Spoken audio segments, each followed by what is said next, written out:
but by far the best instruction I received in accounting came from Ray Dean, and there's nothing more important.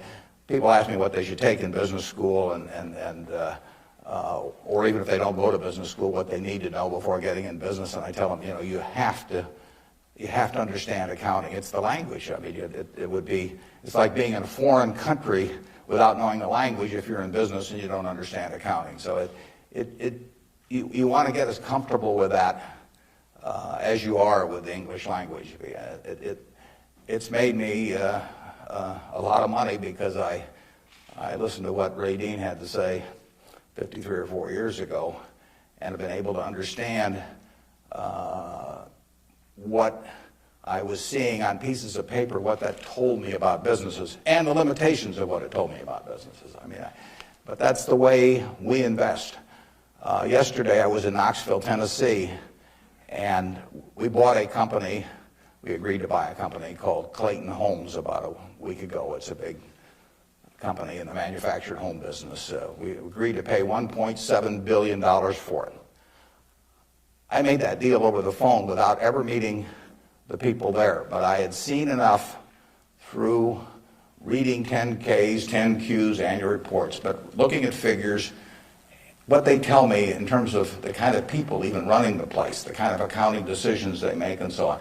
I was able to make that $1.7 billion transactions over the phone. Yesterday was the first time I met the people, and their board of directors had actually approved the deal a week earlier.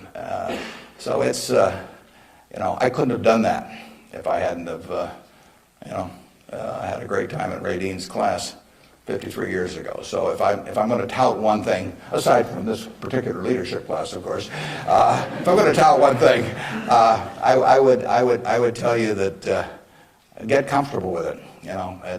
It may not happen the first week or the first month in the class, but get very comfortable with accounting. So I run into CEOs periodically who really don't understand it. They try to bluff their way through, and you can see in their faces, they're frightened almost when somebody hands them a balance sheet or an income statement. They really don't know what it means, and they have to count on somebody else.